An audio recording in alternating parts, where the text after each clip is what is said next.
On this episode of Locked On Lightning, we're reevaluating the Tampa Bay Lightning. Do we have to relook and rethink where the Lightning stand after outplaying one of the top teams in the Western Conference? We talk about that and some of the performances in the last couple of games. But first, let's play that music. You're Locked On Lightning, your daily podcast on the Tampa Bay Lightning. Part of the Locked On Podcast Network, your team every day.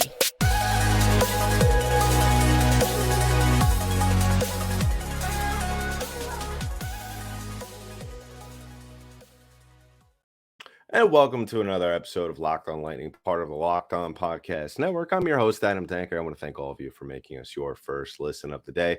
On this episode of Locked On Lightning, we're discussing, well, not really discussing, but reevaluating. Now, if you remember back to a couple of weeks ago, I had to do a little bit of a reevaluation of this Tampa Bay Lightning team. I was very harsh about their performances, at times overcritical. And since then, the Lightning have really started to play some of their best hockey of the season. And they have now won 3 games in a row. They've only lost 1 game in the month of December. And in their last game, last night, they won 6-2 against the Seattle Kraken. And today we are reevaluating that because, well, not reevaluating the win. A win is a win. But given the fact that the Lightning won this game by such a large margin and did it against, really statistically, if you look at this Kraken team in the standings. Now, if you want to do a deep dive on that, on where they rank, in the nitty-gritty stats of the Western Conference, you're more than welcome to do that. And we could do that maybe at the halfway point, maybe at the All-Star break. We kind of take a look back at that point. But right now, I mean, the Kraken are by points tied as the 4th best team in the Western Conference. That leaves them only behind Vegas, Dallas, and Winnipeg.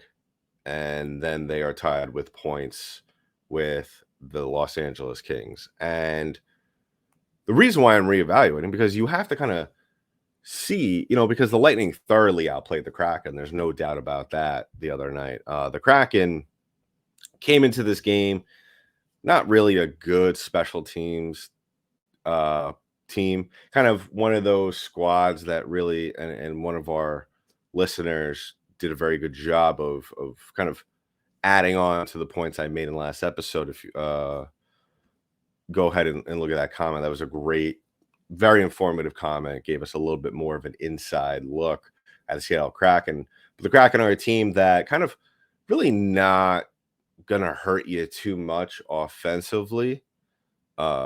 They didn't hurt the Lightning too much offensively in this game. I mean, maybe a lesser team, we might have seen a little bit of a closer game. But in my opinion, I think that this was really a middleweight fighting a heavyweight.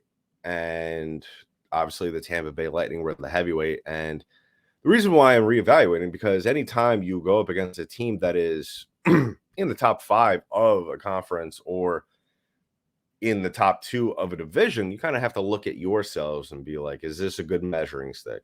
And I think this is a decent size measuring stick for the Tampa Bay Lightning in terms of, and I always say that about the Lightning and why I place so much emphasis on the schedule. And that is because really what it comes down to is I always look, win or lose, I always like, no matter win or lose, in regulation, in overtime, or a shootout, I always look at every outcome as kind of a temperature check, a heat check, if you want to call it that, for this Lightning team. And thus far, for the month of December, really the Lightning have showed a steady level of play, even in their loss against Detroit, which I said at the time, and I still firmly believe that Detroit's a very good team, and I thought that losing 4-2 to 1 considering how well, and it wasn't exactly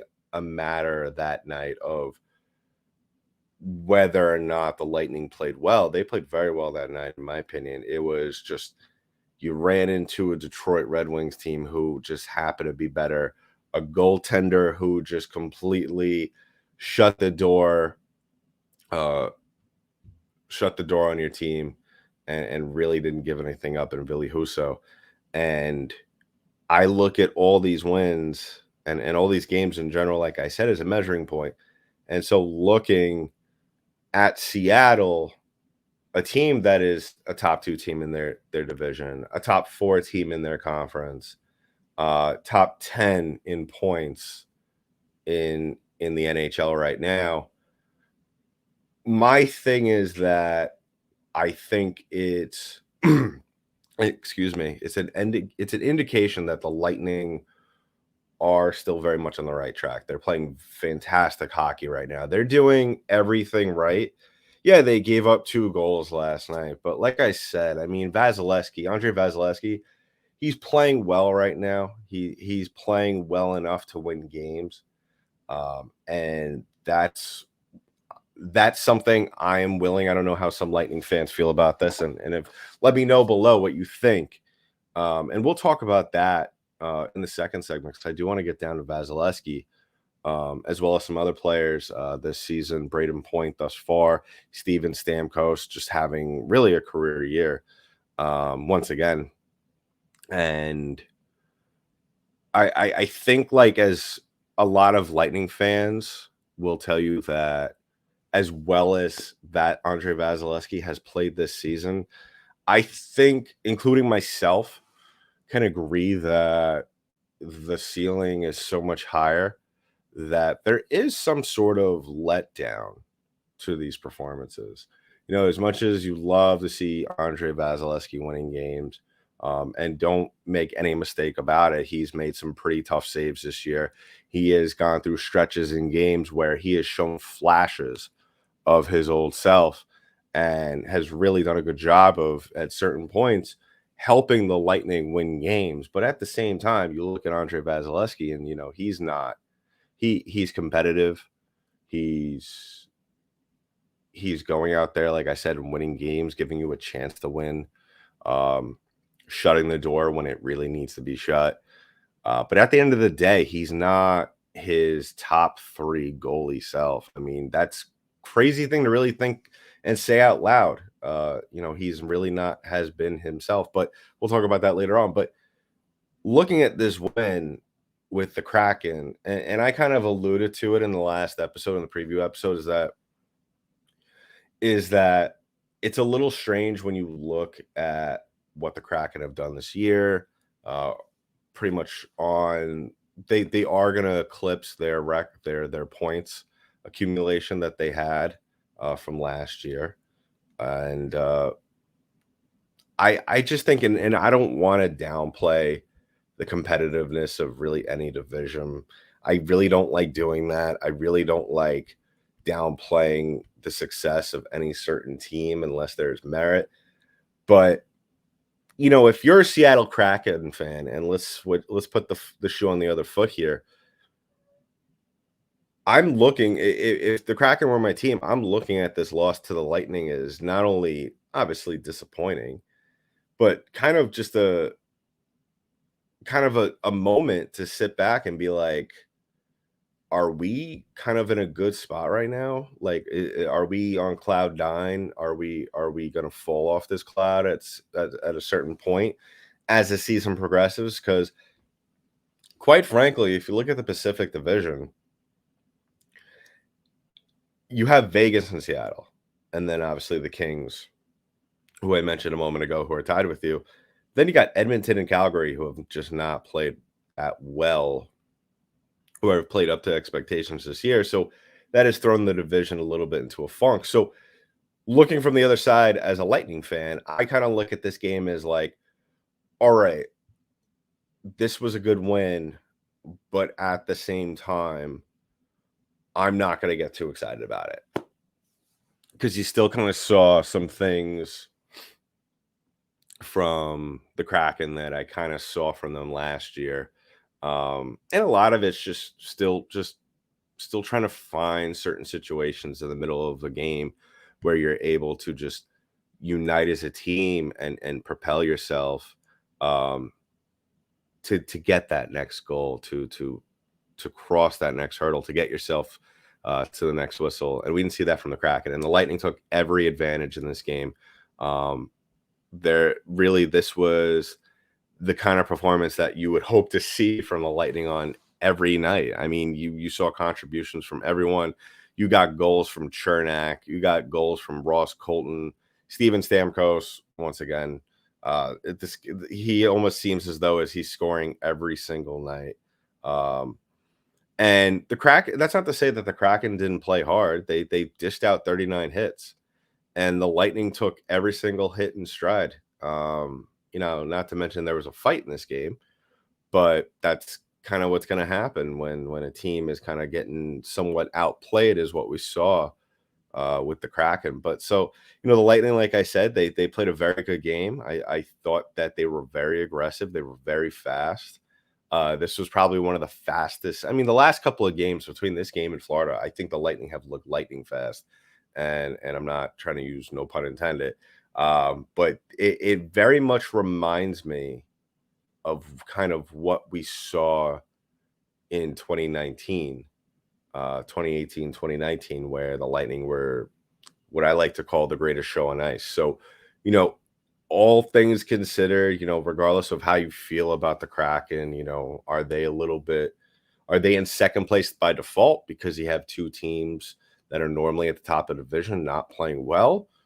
Or just the Lightning playing in one of the premier divisions in the NHL? Do you just chalk it up to that? And I think I really, if I had to lean one way, I'm going to lean the fact that the Lightning play in the best division right now in the NHL. So we'll talk about more about this team. I'm really curious to go through the numbers with you all. We're going to talk about Vazzy. We're going to talk about Pointer. We're going to talk about Stamkos, Cooch, everybody, because it's interesting. We're almost at somewhat of that halfway point in the season. I look at the NHL season as kind of two very, other than the playoffs and the last game of the season, there's 2 points in the NHL season that I always look at as kind of like around the holidays, where we have this break around Christmas and New Year's. Well, not really New Year's, because the Lightning are playing on New Year's Eve. And the National Hockey League doesn't take off on New Year's Day, but Christmas break, and then obviously you have the February All-Star Game weekend and all that stuff coming up there. But we're going to talk about all of that, and I can't wait to go through the numbers with all of you once again. But first, I want to remind all of you that today's episode is brought to you by BetOnline.net. Now, BetOnline.net is your number one source for all your sports betting info, stats, news, and analysis. Get the latest odds and trends for every professional and amateur league out there, from pro football to college bowl season to basketball and the World Cup. Who you got your money on for Sunday afternoon? Argentina and France. My money is on Messi, the greatest player in soccer history. I think this will cement him as the GOAT. If he definitely is able to lead Argentina to a win on Sunday. So my money's on Argentina right now. And so they've got it all at betonline.net. They're always the fastest and easiest way to get your sports betting info. So head to the website today or use your mobile device to learn more. Bet online, where the game starts. So once again, I want to thank everybody for making us your first listen of the day. And if you haven't already done so, please go ahead and like and subscribe to the podcast. Give us a follow wherever podcasts are distributed in audio form. We are also available on YouTube. So go ahead, subscribe, drop a comment below, drop a question, because you guys have really been doing a great job with the questions here and there. We're getting those here and there. And the more we get, what I'm going to do is we're going to designate Friday as mailbag day. So, get your questions throughout the week. It doesn't matter whether you submit it on Monday, Tuesday, Wednesday, Thursday, whatever. If the question seems a little outdated, whatever, because the Lightning already played in that game or whatever, that is fine. I will still answer it. I will still acknowledge it. I will do all that stuff. So please go ahead and do that. And also follow me on Twitter at DankyDank, DENKYD8NK. Give the show a follow on Twitter as well at LO_lightning on Twitter and locked on _lightning on Instagram. So looking at this roster, because like I started to talk about before, then I kind of went down that rabbit hole with Andrei Vasilevskiy. Now through 21 games played, he has a record of 12-8-1, save percentage of 913, goals against average of 2.63. Now, by NHL standards, or at least my standards, is that terrible? I don't think it is. Like I said, he is playing well enough to contribute to this game, to this team winning right now. I mean, this team, like I stated before, has really upped their game in the month of December. You know, we saw that buildup towards the end of November, and they have really just taken it to a whole nother gear here in December, only losing one game, which was to the Detroit Red Wings last week. So Vazzy's 12 wins put him at seventh, tied for seventh in the league with Vanacek from the Devils goalie. His save percentage puts him at probably a little bit farther down. It's taking a minute to load, but it puts him in 28th in the league, which, you know what, like I said, it's a little weird to be having the conversation about Andrei Vasilevskiy not being anywhere close to the top 5 and really anything. And you know, I have seen some comments about Vazzy, and you know, if you want to look through the list on NHL.com, that go ahead. I'm looking at some of this stuff right now, like the goals against average, and my issue with this obviously is the fact that it's not really, they just have every single player who has logged one game in net this year, and so that's a little bit lopsided there. But at the same time, I mean, it kind of gives you a good measure of, you know, who's where. So what we'll do this way, what I'll do is I'll just look at the players that have, you know, if you want to follow along, you know, just hit that wins tab so you could see the leaders. It should start with Linus Ullmark. But looking at goaltenders who are in the top 10 of wins. So I'm looking all the way from Linus Ullmark all the way down. You know what we'll do? We'll even go down further. We're looking at all goaltenders with double-digit wins this season thus far. And Vazzy thus far, looking at his goals against average, I mean, you look at some of the names, I mean, he's right up there with Logan Thompson, who's 13-7, the goaltender for Vegas, where we all know Vegas is.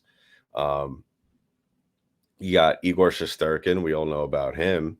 Goal save percentage of 916. Martin Jones, the Seattle goaltender, he's not even the 900s. Obviously, a lot of these save percentages, you know, it depends also on amount of shots faced and all that stuff. So, you know, one goaltender may not face as many shots as maybe another here and there. The one stat, believe it or not, that I am a little concerned about, and this may not be a big deal for some people, but a big fat donut in the shutout column. And if I could remember correctly, we haven't really had an instance this season in which Vazzy's really even remotely come close to a shutout. So I'm curious as to what, you know, what can be done, because I think, and I've said it here and there throughout the season, I feel like once Vasilevskiy gets that first shutout this season, we're going to start to see his performance go to another level. I feel like that might be the monkey that he really needs to get off his back. I really think that, when it comes down to it, and we've seen this before in the past with him. We saw it a couple of years ago, right before COVID hit. He logged a shutout. I forgot who they were playing. I believe it was, I think it was Boston. It wasn't Boston, but it was around the time the Lightning were kind of struggling right before they hit that long win streak, and then they got snapped. Then they went into that game against Boston. But I remember Vasilevskiy, even though during that win streak was I felt like he was coasting, and then he got that shutout at some point, and he was really his performance went to another level. It's kind of like what you would equate to in baseball. Guy starts off the season, and once he gets a couple of games where he strings hits together, he really starts to take off. So I feel like it's that for a goaltender. So, he definitely does have a lot of opportunities coming up to really start, or at least come close to a shutout. I think Montreal is a good opportunity on Saturday. I don't know if he'll play Saturday. I would imagine he's going to play tomorrow against the Columbus Blue Jackets. I would prefer, because I feel like, and I'm sure John Cooper's, if he hasn't vocalized this with Vazzy, I'm sure he's kind of had that inner monologue with himself that really, let's put him in the best possible position to go out there, absolutely dominate, put the team on his back. As much as I hate seeing that in the game, I think he needs that. I think the Big Cat needs that, because obviously the talent's still there. We've seen, like I said, we've seen flashes throughout the season where he's just absolutely made highlight reel saves. So the talent is there. It's all about stringing it together. And sometimes throughout the course of a game, for a goaltender to get a shutout, sometimes you need to get a little lucky. So there's also that as well. Maybe he needs a little luck on his side. But I would definitely expect him to play tomorrow night against Columbus. And then what I would like to do, I mean, I don't know. I don't know what really is going through Cooper's head, but if I'm John Cooper right now, I would say because here's the thing. This might be, because as much as I've complained about this, is that as much as I complained in the past about John Cooper playing Vasilevskiy too much throughout certain spots in the season, you kind of need to get him going. As much as as well as this team is playing, I think they, like I've stated on past episodes, they have a chance. They have a prime chance right now with the way they're playing to really take it up a notch. They got Toronto coming up. They got a chance to put some more distance between themselves and Detroit. They got some more, and not that I'm saying that this team is even a remote threat to the Lightning in the division, but you have a chance to sweep Montreal. So, you definitely want to get everything going. And I think that really, that if this team could get everybody going, and when I say everybody, I mean everybody, even Andrei Vasilevskiy, you got to try and do what you can to get him going to where you see dominant Vazzy. You don't just see kind of, top 10 Vazzy. So what I would say is, really in closing, is I feel like, and this might sound like a crazy idea, so you play him Thursday against Columbus, you sit him against Montreal, and then you play him back-to-back against Toronto and Detroit. I'm curious right now, and go ahead and please comment below on YouTube or tweet to me or whatever you want to do to get my attention. Let me know how crazy that is. If you're screaming right now, if you're watching me on YouTube, or if you're listening on your phone or whatever, if you're rolling your eyes or whatever, let me know. Is it crazy? Is it too out of pocket? Or is it something that you think, like I do, will jumpstart Vasilevskiy and get him back into Vezina form. So wrapping things up on the show, I did say I did want to talk about a couple of players on this team. Um, the one player I want to talk about, well, actually the two to close things out on the show is Braydon Point and Steven Stamkos. Stamkos is in the midst of a 14-game point streak. I mean, what is there to say at this point about the guy? 34 points this season, 16 goals. And the only guy that is kind of close within is, I feel, is Braydon Point.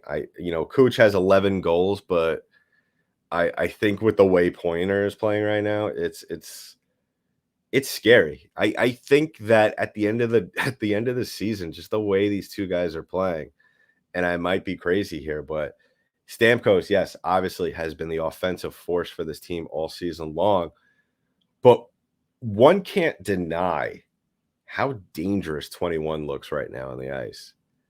The goal he scored the other night against the Seattle Kraken, the couple of goals that we've seen him score in the last couple of games, the goal against Florida, the 2 goals that he scored against Nashville. The guy is absolutely rolling right now. He's playing the best brand of hockey right now, as I get, a ad playing in the background, which is completely professional. I apologize for that. That's hockey reference to blame. But what I'm saying is that Braydon Point, when he's playing at this level, and he doesn't necessarily have to be putting out the points. I mean, yeah, he doesn't have to be necessarily getting on the scorecard. But the thing that impresses me, and this goes back to the goal he scored the other night in his previous game against Florida. If you remember correctly, it was from the assist, I believe, from Cirelli. No, it was from Kucherov, excuse me. Just the way he side skated like that in the slot with 3 defenders around him, and just, let's call it what it is. It was a casual goal. It was probably as casual of a goal as you'll ever see. If I was opposing teams like Toronto, teams like Detroit, teams like the New York Rangers, because it is my opinion, I don't think Montreal or Buffalo or even Arizona could stop them at this point. But if I'm the head coaches of Toronto, Detroit, or the Rangers, I am absolutely terrified of the way Braydon Point is playing right now, and dreading that we would have to play this guy right now in midst of one of the best stretches that he has had all season long, alongside Steven Stamkos, who is just, it seems like he's making up for lost time those couple of years where he was injured and missing games by the tons. So I mean, this has to be the dangerous stretch that the Lightning have had, because they're not just playing well, and I'm not using this word lightly, but they are a deadly offensive hockey team right now. And yeah, you might take a step back and say, whoa, you just spent the first half of your podcast just saying how somewhat below the Seattle Kraken were below this team. And that's absolutely right. I mean, they're not in the same weight class. And that kind of performance that the Lightning put in against Seattle, against Florida, against Nashville, that'll get you maybe within a 1.2 point difference in the goal column against a team like Toronto. And I'm here to tell you, if that's the margin of victory in terms of the ceiling that the Lightning could win by against a team like Toronto, I'm all for it. I'm all for it. And so let us know. I mean, I'm very high right now on how well the Lightning are playing. And I don't see them slowing down. We look at the schedule, and I've spoken about the schedule a ton, at least for the month of December. January is a little bit of a different story. But if you look for the rest of the year of 2022, I am very well within my right to predict, and I very much think if the Lightning could get by Toronto and Detroit, because I think they'll go into that Detroit game looking for revenge. I think the Lightning finish the year on the rest of their schedule undefeated. And so we're talking about really the only one loss coming for this entire month of December, and the landscape of the Atlantic Division in 2023 looking a lot more closer, and definitely a little too close for comfort for Boston and Toronto. So we'll definitely keep track of that. Like I said, I think that the Lightning, Toronto and Detroit are really the only two question mark games left. Other than that, I think the Lightning could not only win those games, but win those games within a 2, even 3 goal margin.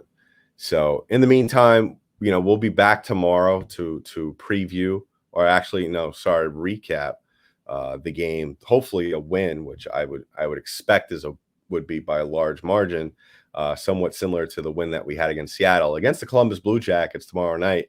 Tune in for that. That's a 7:00 puck drop. We'll be recapping that game. So in the meantime, that's been it for this episode of Locked On Lightning, part of the Locked On Podcast Network. I'm your host, Adam Danker.